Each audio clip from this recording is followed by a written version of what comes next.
વિદ્યાર્થી મિત્રો નમસ્કાર. પૂજ્ય વિદ્યાલય ઓનલાઈન શિક્ષણમાં તમારું સ્વાગત છે. ધોરણ 9 અને 10માં આજે આપણે એક્ટિવ પેસિવ વોઇસની ચર્ચા કરીશું. વોઇસ 10મા વાળા તો 9માં હતા, પણ 9મા વાળા માટે નવો ટૉપિક છે, તો ધ્યાન રાખજો. બરાબર. વોઇસના બે પ્રકાર છે, એક એક્ટિવ વોઇસ અને બીજો પેસિવ વોઇસ. આપણે એને ટૂંકમાં જ બોલીશું, શોર્ટમાં. એક્ટિવ વોઇસ એટલે એવી અને પેસિવ વોઇસ એટલે પીવી. આપણે ગુજરાતી ભાષામાં અલગ અલગ વાક્ય રચના આવે છે. કર્તરી, કર્મણી, ભાવે અને પ્રેરક. કર્તરી, કર્મણી, ભાવે અને પ્રેરકથી તમે પરિચિત છો. બરાબર. જેમાં કર્તા ઉપર ભાર મુકાય એને કર્તરી રચના કહેવાય. કર્તા ઉપર ભાર મુકાય એને કર્તરી રચના કહેવાય. કર્મ ઉપર ભાર મુકાય એને કર્મની રચના કહેવાય. કાર્ય કરનાર હોય એને કર્તા કહેવાય. કાર્ય કરનાર વ્યક્તિ ઉપર ભાર મુકાય એને કર્તરી રચના કહેવાય. અને ક્રિયા ઉપર ભાર મુકાય એને કર્મની રચના કહેવાય. ઇંગ્લિશમાં એક્ટિવ અને પેસિવ. આપણે પહેલાં ગુજરાતીમાં સમજીએ. કર્તરી કર્મની ધ્યાન રાખજો. કર્તરી રચના, દાખલા તરીકે પહેલું વાક્ય છે, હું ઘરકામ લખું છું. આમાં કર્તા હું છે, સબ્જેક્ટ. ઇંગ્લિશમાં સબ્જેક્ટ કહીશું આપણે. કર્તા હું છે, વ્યક્તિ છે હું. બરાબર. તો કર્તા પર ભાર મુકાય કર્મણી, કર્તરી કહેવાય. કર્મ પર ભાર મુકાય કર્મણી કહેવાય. ઘરકામ મારા વડે લખાય છે. હું ઘરકામ લખું છું, કર્તરી છે. ઘરકામ મારા વડે લખાય છે, કર્મણી છે. આ બધા જ કાળમાં આવે, અલગ અલગ કાળમાં. આગળ બીજું જુઓ. તેજસ સાયકલ ચલાવતો હતો. તેજસ સાયકલ ચલાવતો હતો. કર્મણીમાં શું આવે? પેશીમાં સાયકલ તેજસ વડે ચલાવાતી હતી. ત્રીજું વાક્ય, છોકરાઓ પ્રાર્થના ગાશે. પેશી બનાવીએ તો કર્મ આગળ આવી જાય. યાદ રાખજો, કર્મ બધામાં આગળ આવી જાય. પેશીમાં, કર્મણીમાં પ્રાર્થના છોકરાઓ વડે ગવાશે. બરાબર. જેમાં એક્ટિવ હોય, જેમાં એક્ટિવમાં કર્તા આગળ આવે, સબ્જેક્ટ, અને પેશીમાં કર્મ આગળ આવે, ઓબ્જેક્ટ. બરાબર. તો આપણે પરીક્ષામાં એક્ટિવનું પેસિવ, એવીનું પીવીમાં ચેન્જ કરવાનું આવે, બદલવાનું આવે. તો પહેલાં ધ્યાન રાખજો, આ કોઠો તૈયાર કરી દો. આઈ હોય તો બાય મી થઈ જશે. હું તો મારા વડે, અમે અમારા વડે, વી તો બાય અસ, યુ તો બાય યુ, તું તારા વડે, તે તેના વડે, હી by him, C by her, તેણી તેણી વડે, ધે બાય ધેમ. આમ આઈ બાય મી, વી બાય અસ એ તૈયાર કરી દીધો. બરાબર. હવે આપણે અલગ અલગ કાળમાં આપણે એક્ટિવ પેશીની ચર્ચા કરીએ. અલગ અલગ કાળમાં. બરાબર. વર્તમાનકાળ, ભૂતકાળ. સૌથી પહેલાં આવે છે સિમ્પલ પ્રેઝન્ટ ટેન્સ, સાદો વર્તમાનકાળ. સિમ્પલ પ્રેઝન્ટ એટલે સાદો વર્તમાનકાળ. હવે આપણે ટેન્સ તમને ખબર છે, ચાલી ગયા છે. બરાબર. ટેન્સની ચર્ચા કરવાની નથી. આજે આપણે એટલી ચર્ચા કરવાની છે કે એક્ટિવનું પેશીમાં ચેન્જ, રૂપાંતર કેવી રીતે કરવું. બરાબર. તો સૌથી પહેલાં છે સિમ્પલ પ્રેઝન્ટ ટેન્સ, સાદો વર્તમાનકાળ. એમાં એફર્મેટિવ સેન્ટેન્સીસ, હકાર વાક્ય. દરેકે દરેક કાળના 4 પ્રકારના વાક્યો આવશે: હકાર, નકાર, ઉલટ પ્રશ્ન અને ડબલ પ્રશ્ન. બરાબર. એફર્મેટિવ, નેગેટિવ, ઇન્ટ્રોગેટિવમાં 2 આવે. તો વાક્ય તો જોઈ લો. તમે ટેન્સ ભણ્યા ત્યારે એક્ટિવ ભણ્યા હતા. હવે 2 વાક્ય રચના આવશે. દરેકમાં એક્ટિવમાં સબ્જેક્ટ આગળ આવે, પેશીમાં ઓબ્જેક્ટ આગળ આવે. યાદ રાખજો. બરાબર. એક્ટિવમાં સબ્જેક્ટ આગળ આવે, પેશીમાં ઓબ્જેક્ટ આગળ આવે. સબ્જેક્ટ એટલે કર્તા, જે કાર્ય કરે એને કર્તા કહેવાય. કોણથી પ્રશ્ન પૂછતા કર્તા મળે. ઓબ્જેક્ટ એટલે કર્મ, જેના ઉપર ક્રિયા થાય તેને કર્મ કહેવાય. જેના ઉપર ક્રિયા થાય તેને કર્મ કહેવાય. કર્મ એવું નહીં કે માત્ર વસ્તુ જ હોય, મનુષ્ય પણ હોય. કર્મ તરીકે મનુષ્ય પણ હોય, પણ કોઈક ભાગ્યે જ આવે. બાકી મોટા ભાગે મનુષ્ય સિવાયની હોય એ કર્મમાં આવે, ઓબ્જેક્ટમાં. હવે એમાં જો વર્બને એસ, ઈએસ, આઈએસ કે V1 લાગે. સબ્જેક્ટ પછી વર્બને એસ, ઈએસ, આઈએસ અથવા V1 લાગે. છેલ્લે ઓબ્જેક્ટ, પ્લેસ, ટાઈમ આવે. ઓબ્જેક્ટ, પ્લેસ એન્ડ ટાઈમ આવે. પેશિવ બનાવીએ તો ઓબ્જેક્ટ આગળ આવી જાય. પછી ઓબ્જેક્ટ પ્રમાણે એમ, ઇઝ, આર. ઓબ્જેક્ટ પ્રમાણે એમ, ઇઝ, આર લાગે. V1નું V3 કરી દેવાનો કમ્પલસરી, બધા જ ટેન્સમાં V1 હોય. બરાબર. પ્લેસ, બાય, સબ્જેક્ટ, ટાઈમ, આટલું કોમન છે. V3 place, by, subject, time. આગળ ઓબ્જેક્ટ, પછી ટુ બી, કાળ પ્રમાણે ટુ બી આવે એમ, ઇઝ, આર. બરાબર. ઓબ્જેક્ટ પ્રમાણે દાખલા તરીકે પહેલું વાક્ય છે આઈ રાઇટ હોમવર્ક રેગ્યુલરલી. હું લખું છું ઘરકામ નિયમિતપણે. ઘરકામ લખાય છે મારા દ્વારા નિયમિતપણે. તો વાક્ય તમે જુઓ, ઓબ્જેક્ટ આગળ આવે તો ઓબ્જેક્ટ કયું છે? હોમવર્ક આગળ આવી ગયું, કેપિટલ કરી દેવાનું. બીજા નંબરે એમ, ઇઝ, આર. તો હોમવર્ક એક જ છે એટલે જ આવે, બહુવચનમાં આર આવે. ત્રીજા નંબરે V3, રાઇટનું V3 રિટર્ન. ચોથા નંબરે પ્લેસ નથી, નને લખવાનું. પાંચમા નંબરે by plus subject. By plus subject, by અને સબ્જેક્ટ આઈનું મી કરી દેવાનું. અને છેલ્લે સમય રેગ્યુલરલી. તો આઈ રાઇટ હોમવર્ક રેગ્યુલરલી. એનું પેશી બનાવીએ તો homework is return by me regularly. બીજું, we play cricket on the ground. અમે મેદાનમાં ક્રિકેટ રમીએ છીએ. હવે સુધી પ્રશ્ન પૂછ્યો તો કર્મ મળે, ઓબ્જેક્ટ મળે. આપણે શું રમીએ છીએ? ક્રિકેટ. તો પેશીમાં ક્રિકેટ આગળ આવે. પેશીમાં ક્રિકેટ આગળ આવે. પછી બીજા નંબરે જો am, is, are. Am, is, are. તો એક વચન થયેલ ઇઝ આવે. થર્ડ નંબરે જો V3 પ્લેનું પ્લેડ. ચોથા નંબરે place on the ground.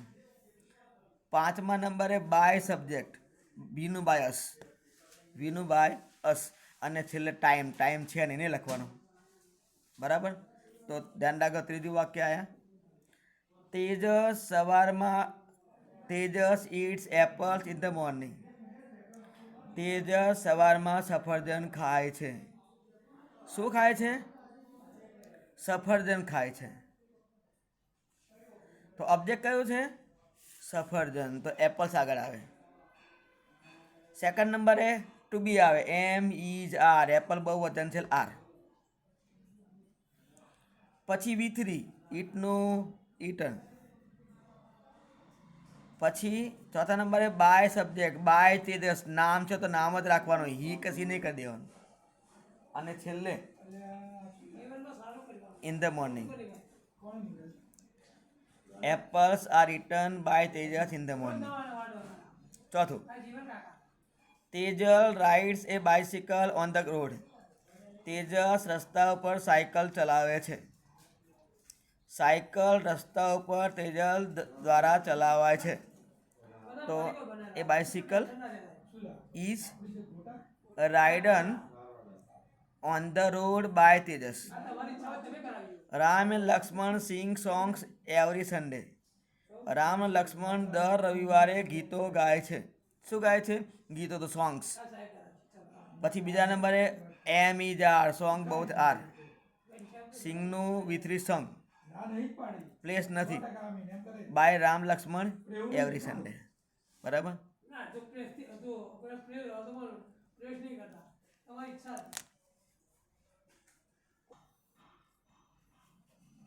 Hello, આપણે હકાર વાક્ય પૂરા થઈ ગયા છે.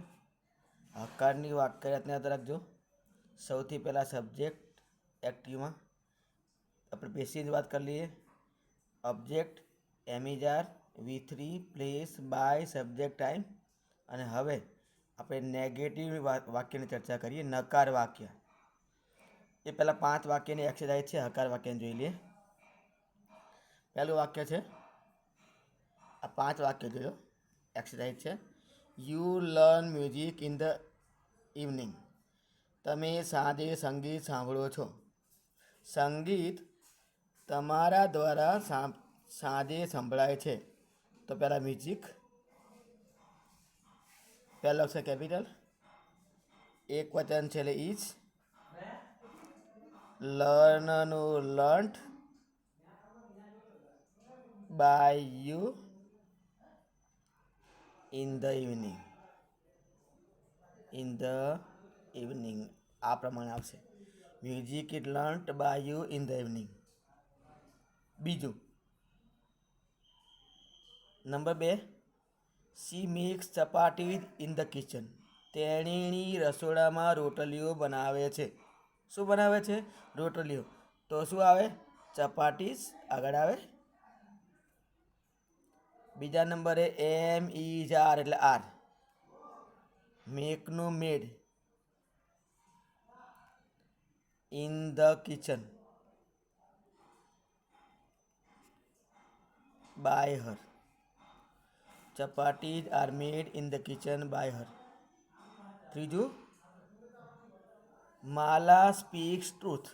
માલા સાચું બોલે છે. સાચું માલા દ્વારા બોલાય છે. તો ટ્રુથ એક વચન છે એટલે ઇઝ, સ્પોકનું સ્પોકન બાય માલા. ચોથું,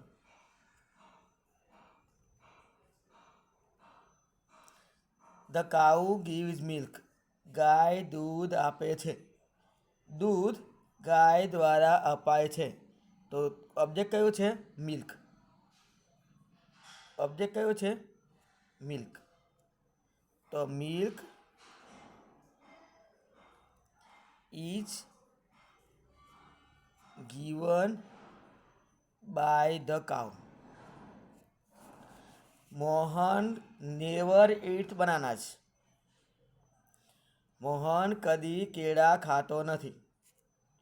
કેળા કદી મોહન દ્વારા ખવાતા નથી. તો બનાનાસ આર નેવર વધારાનું છે એ ત્યાં જ રાખવાનું. જેની આગળ કોની આગળ છે? ઈટની આગળ ત્યાં જ રાખવાનું. Bananas are never eaten by Mohan. તો આ પ્રમાણે આપણે અહીંયા હકાર વાક્યો પૂરા થઈ ગયા સાદા વર્તમાનકાળના. હવે નકાર વાક્ય. નકાર વાક્યમાં જો નકાર વાક્યની વાક્ય રચના જો એક્ટિવમાં subject do does not V1 object place time. Subject પછી ડુ ડઝ પછી not plus V1 plus object place time. પેશી બનાવે તો પેશીમાં હંમેશા ઓબ્જેક્ટ આગળ આવે. હકાર જેવી જ છે વાક્ય રચના પેશીવની, ખાલી નોટ વચ્ચે વધારાનું છે. Object am is are not V3 place by subject time. પહેલાં ઓબ્જેક્ટ આગળ આવવાનું. આ ઓબ્જેક્ટ છે.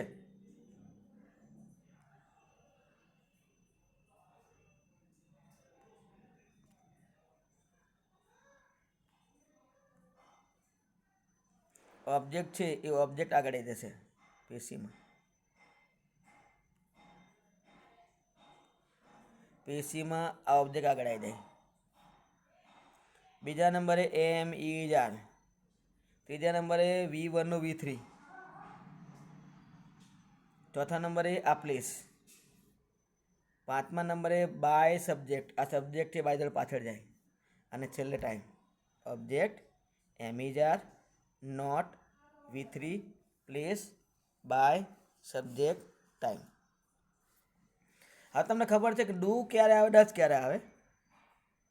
બરાબર. આગળ હી સી ઇટ હોય ત્રીજું પુરુષ એક વચન હોય તો ડઝ નોટ આવે. શું આવે? ડઝ નોટ આવે. અને હી સી ઇટ ના હોય તો ડુ નોટ આવે.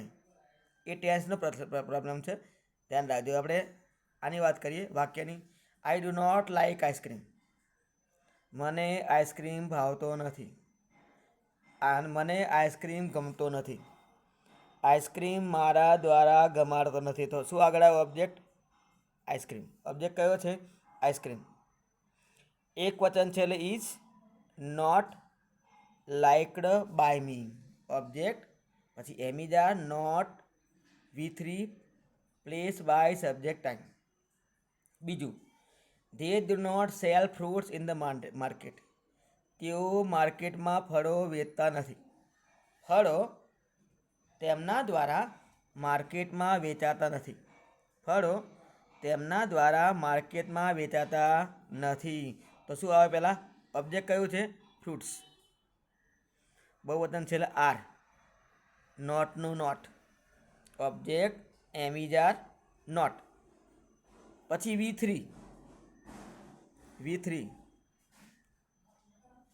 પછી પ્લેસ ઇન ધ માર્કેટ. પછી બાય સબ્જેક્ટ બાય ધેમ. અને છેલ્લે ટાઈમ, પણ આ વાક્યમાં ટાઈમ છે નહીં. બરાબર છે? ધ્યાન રાખજો. બરાબર. ત્રીજું વાક્ય, Daksh does not eat biscuits in the morning. Daksh સવારમાં બિસ્કિટો ખાતો નથી. બિસ્કિટો સવારમાં દક્ષ દ્વારા ખવાતા નથી. બિસ્કિટો સવારમાં દક્ષ દ્વારા ખવાતા નથી. તો બિસ્કિટ્સ બહુવચન છે. બહુવચન છે એટલે આર લાગે. પછી નોટ. પછી V3 સેલનું V3 ઇટનું V3 eaten by ducks in the morning. Biscuits are not eaten by ducks in the morning. હવે ચોથું વાક્ય જોઈએ આપણે. વાક્ય number 4.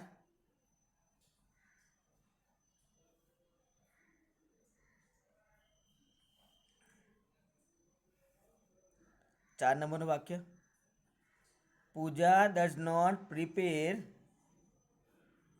Answers in the class. Pooja class જવાબો તૈયાર કરતી નથી. શું તૈયાર કરતી નથી? જવાબો એટલે આન્સર્સ. શું આવશે? આન્સર્સ.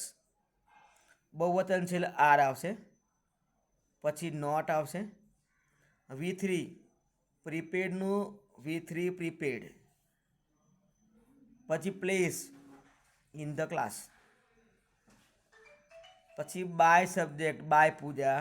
અને છેલ્લે ટાઈમ આવે, ટાઈમ છે નહીં. તો answers are not prepared in the class by Pooja. ધ્યાન રાખજો, ટુ બી છે ને એમ ઇઝ આર એ ઓબ્જેક્ટ પ્રમાણે બદલાય. બરાબર? કોના પ્રમાણે બદલાય? ઓબ્જેક્ટ પ્રમાણે. બરાબર? એક્ટિવ છે. એક્ટિવ નામની ટ્રેનમાં ડ્રાઈવર ગાડી ચલાવે છે. અને પેસિવ નામની ટ્રેનમાં ઓબ્જેક્ટ કર્મ ગાડી ચલાવે છે. જે ગાડી ચલાવે એ પ્રમાણે ગાડી ચાલે. બરાબર? એટલે એક્ટિવમાં સબ્જેક્ટ પ્રમાણે ટુ બી આવે અને પેસિવમાં ઓબ્જેક્ટ પ્રમાણે આવે. બરાબર? ધ્યાન રાખજો. પાંચમું વાક્ય. હવે પાંચમું વાક્ય જુઓ. શી ડઝ નોટ લર્ન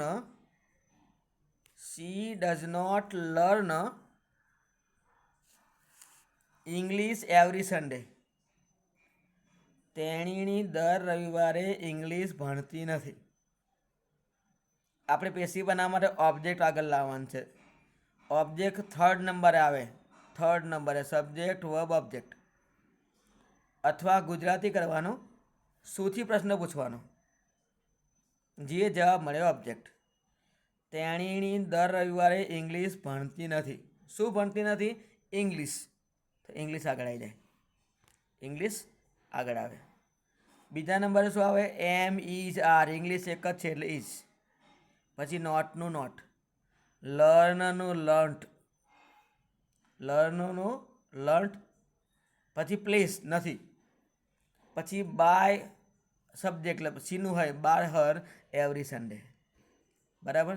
તો આ નેગેટિવ વાક્ય છે. 5 વાક્યો નેગેટિવ થયા. હવે 5 વાક્યની એક્સરસાઇઝ છે.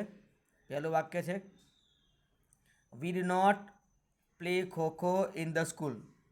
અમે સ્કૂલમાં ખોખો રમતા નથી. અમે સ્કૂલમાં ખોખો રમતા નથી. ખોખો અમારા દ્વારા સ્કૂલમાં રમાતી નથી. તો પહેલાં શું આવશે?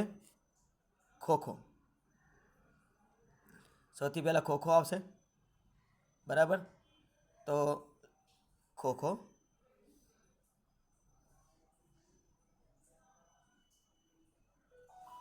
પછી ટુ બી આવશે. એમ ઇઝ આર. ખોખો એક જ છે એટલે ઇઝ. પછી નોટ આવશે. નોટનું નોટ. એના પછી V3 આવશે. પ્લેનું played.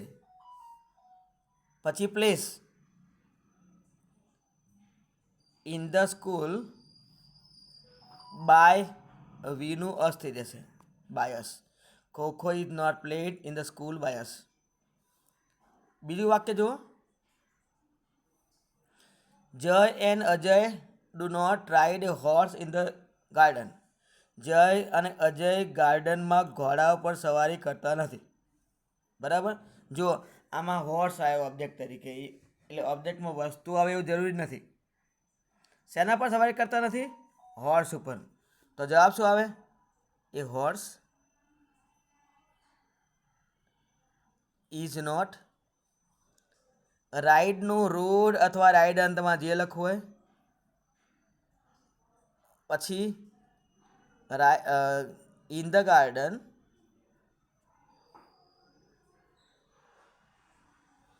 By Jay and Ajay. ત્રીજું વાક્ય. Monica does not make tea in the kitchen. Monica રસોડામાં ચા બનાવતી નથી. ચા મોનિકા દ્વારા રસોડામાં બનાવાતી નથી. તો tea is not made in the kitchen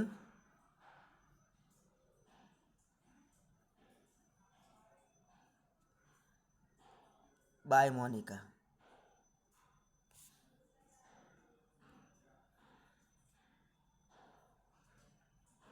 Mayank does not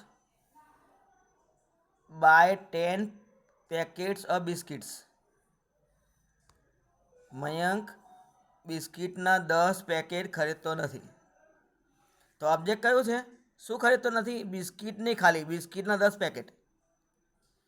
તો 10 packets of biscuits, 10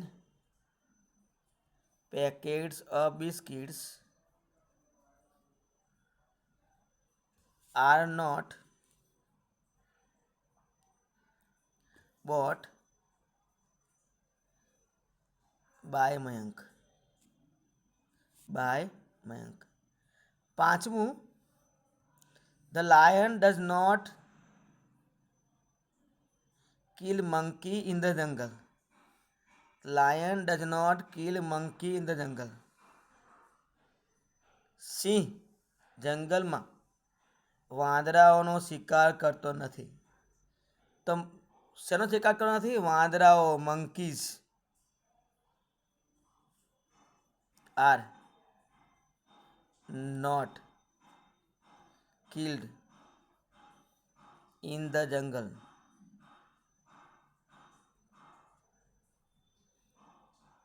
by the lion. by the lion. તો આપણા નેગેટિવ વાક્ય પૂરા થઈ ગયા. હવે ઇન્ટ્રોગેટિવ સેન્ટેન્સ આવ્યા. બરાબર. ઇન્ટ્રોગેટિવ. એમાં ઇન્ટ્રોગેટિવ બે પ્રકારના આવે. ઇન્વર્ઝન ક્વેશ્ચન અને WH ક્વેશ્ચન. ઇન્વર્ઝન ક્વેશ્ચન એટલે ઉલટ પ્રશ્ન. જે આપણે ક્રિયાપદ આગળ લાઈન બનાવીએ એને ઉલટ પ્રશ્ન કહેવાય. યુ આરનું આર યુ, હી કેનનું કેન યુ શુડનું શુડ યુ. એમ સબ્જેક્ટ વર્બ ઉલટાઈને જે વાક્ય બને ઉલટ પ્રશ્ન કહેવાય. ઇંગ્લિશમાં એને ઇન્વર્ઝન ક્વેશ્ચન કહેવાય. અને WH question who, what, where, when, why, how, how many, how much, how long, એ બધા શું કહેવાય? ઉલટ પ્રશ્ન કહેવાય. શું કહેવાય? ઉલટ પ્રશ્ન કહેવાય. બરાબર. હા, સોરી, WH ક્વેશ્ચન કહેવાય. તો ધ્યાન રાખજો, સૌથી પહેલાં ઉલટ પ્રશ્ન ભણીએ. એની વાક્યરચના હકાર જેવી છે. પહેલાં ડૂડજ આગળ આવે. Subject V1 object place time question mark. Do does subject V1 object place time અને ક્વેશ્ચન માર્ક. પેસિવ કરીએ તો ડૂડજની જગ્યાએ એમ ઇઝ આર આગળ થઈ જાય. સબ્જેક્ટની જગ્યાએ ઓબ્જેક્ટ આગળ આવે. પછી V1નું V3 પ્લેસ બધું આગળ જેવું જ છે. સબ્જેક્ટ બાય જોડે પાછળ જતો રહે અને છેલ્લે ટાઈમ અને ક્વેશ્ચન માર્ક. ફરીથી am is are object V3 place by subject time બધી વાક્યરચના તૈયાર કરી દેવાની. એક ટેન્સની તૈયાર કરો ભાઈ, બધી આવડે. બરાબર. પહેલું, ડુ યુ નો ગુજરાતી? તમને ગુજરાતી આવડે છે? તમે ગુજરાતી જાણો છો? ગુજરાતી તમારા દ્વારા જણાય છે? તો પહેલાં એમ ઇઝ આર, ઓબ્જેક્ટ કયો છે? ગુજરાતી, એક જ છે એટલે ઇઝ. નોનો V3 નોન, પછી પ્લેસ નથી, પછી બાય સબ્જેક્ટ એટલે બાય યુ અને છેલ્લે ટાઈમ, ટાઈમ છે નહીં. Is Gujarati, known by you. બીજું, does Chetan drink coffee in the morning? શું ચેતન સવારમાં કોફી પીવે છે? શું પીવે છે? કોફી. તો શું કોફી ચેતન દ્વારા સવારમાં પીવાય છે? તો ધ્યાન રાખજો, પહેલાં શું આવે? એમ ઇઝ આર એટલે ઇઝ. કેમ ઇઝ આવ્યું? આર કેમ ના આવ્યું? કારણ કે ઓબ્જેક્ટ કોફી છે, કોફી એક વચન છે. એના પછી જો V3 એટલે ડ્રિંકનું ડ્રંક. ચોથા નંબરે પ્લેસ આવે, પ્લેસ છે નહીં, પ્લેસ નથી. પાંચમા નંબરે બાય સબ્જેક્ટ એટલે બાય ચેતન અને ટાઈમ છેલ્લે ઇન ધ મોર્નિંગ અને question mark. Is Chetan drunk, is coffee drunk by Chetan in the morning. ત્રીજું, do the girls play kho kho on the ground? શું છોકરીઓ મેદાનમાં ખોખો રમે છે? શું ખોખો છોકરીઓ દ્વારા મેદાનમાં રમાય છે? તો સૌથી પહેલાં એમ ઇઝ આર આવે. બરાબર. શું આવે? Am is are. પછી ઓબ્જેક્ટ આવે, ઓબ્જેક્ટ પ્રમાણે એમ ઇઝ આર આવે. ઓબ્જેક્ટ કયો છે? ખોખો, એક વચન છે એટલે is. Is kho kho played, V3 played, પછી place on the ground by the girls. ચોથું વાક્ય, does Nita eat biscuits in the class? શું નીતા ક્લાસમાં બિસ્કિટો ખાય છે? શું બિસ્કિટો ક્લાસમાં નીતા દ્વારા ખવાય છે? તો ઓબ્જેક્ટ કયો છે? બિસ્કિટ છે. બિસ્કિટ બહુવચન છે એટલે આગળ ઓબ્જેક્ટ આર લાગશે. આર, આર બિસ્કિટ્સ, પછી V3 ઈટનું eaten, place in the class, by subject by Neta અને ટાઈમ છે નહીં.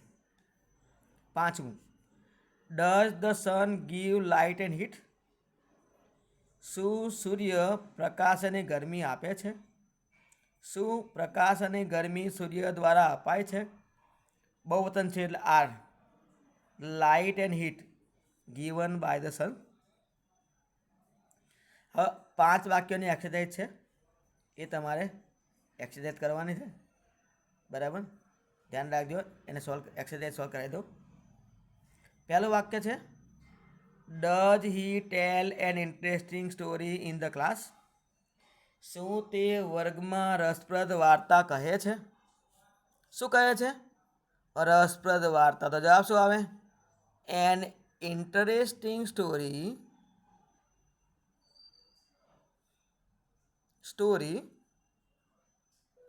is told in the class by him. બીજું, does જ્યોત spend ₹100 નોટ every day? શું જ્યોત દરરોજ 100 રૂપિયાની નોટ વાપરે છે? તો is ₹100 નોટ spent by જ્યોત every day? Do the girls play cricket every Sunday? શું બાળકો દર રવિવારે ક્રિકેટ રમે છે?